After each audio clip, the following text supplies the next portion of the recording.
I believe in God. I believe in Jesus Christ. I believe in the Holy Spirit. I believe in the communion of the saints.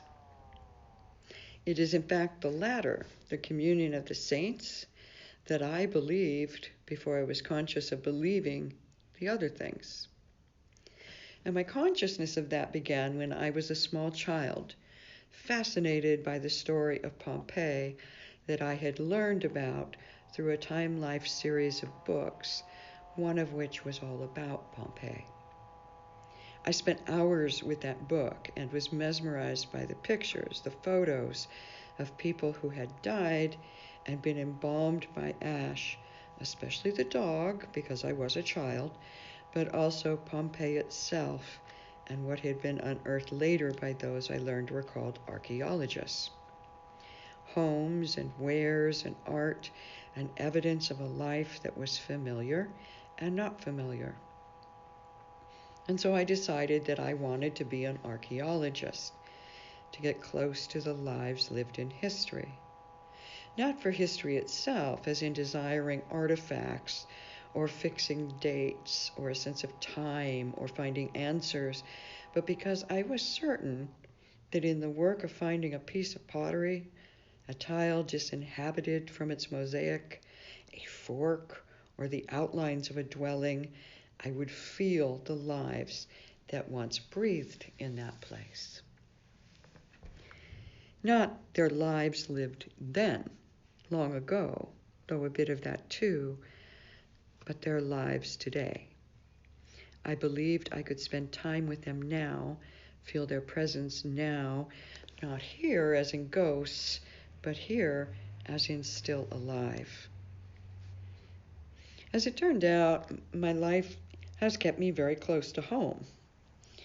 And my first inclination to archaeology was soon enough displaced by a desire to write and to paint. But this was soon enough displaced by the desire to support myself. I never lost the belief, though, that if I were to visit places of vast history and ancient origins, these would be very thin and sacred places, and those who had lived there and died there could be known by me in some weird way. And as I got older, I discovered I didn't need to be very far from home for this to be known. I have lost people over the years, friends, aunts, uncles, grandparents, a brother-in-law, my father, and recently my mom, and members of this parish, people I have known and gathered with here and continue to miss. People I love have died. And there have been times when I've been certain of their continuing presence, always joyful and completely whole, though my certainty has not been without intermittent doubt. Perhaps I've thought these things are merely manifestations of grief, expressions of loss, wishful thinking as I face the fact that my own mortality is nearer and nearer, that is, when I'm not just whooshing that thought away, burying it instead of me. And I've been open to these explanations because I am not one who wishes to be tricked by the puffs or onslaughts of mere emotion. I value reason a whole lot. But 12 years ago, I did venture far from home to Rome, steeped in all that history, and the day after I arrived, I made my way to St. Peter's Square. Later, I would read about the design of that square, how the twin colonnades are curved like divine arms of embrace, and the statues of saints atop it are implied also to be offering embrace. The day I was there, I didn't know this yet, but I had that moment, unexpected, of feeling an otherworldly embrace of all of us who were there. Embraced not by the colonnades, but by those millions of people through the centuries who had once been there for any number of reasons and who had since died but were alive. joyfully so, abundantly so, and heaven bent on letting us know. Not empirical proof, yet one cannot experience such a thing without the only rational, it seems to me, next thoughts being, yes, God most certainly is. And yes, God is all steadfast and conquering love. And yes, God is astonishing mercy. And yes, God is at the last, finally, irresistible to all. But why should such occurrences ever well occur? Why should we experience briefly a loved one who has passed on?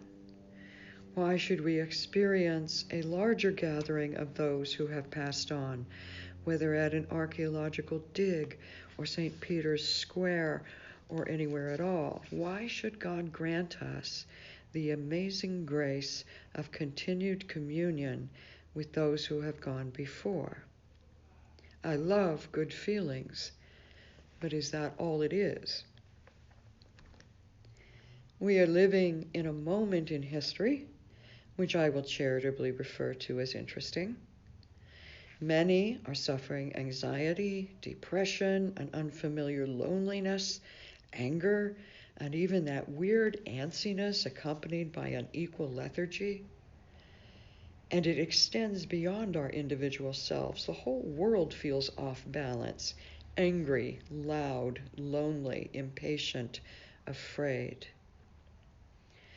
Into such circumstances, those that hit close to home in particular, God may seem very far away or infuriatingly unconcerned. Sometimes, when we fail to connect with the goodness and the hope and the mercy and the justice of God, we can find a way back to that through those we have loved but no longer see.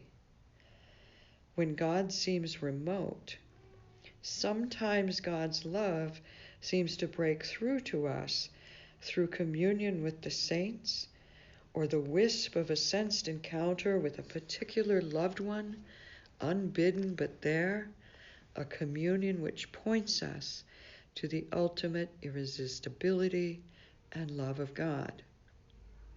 And this great gift, this great mercy, this great help in times of spiritual or temporal darkness proves also St. Paul's famous words.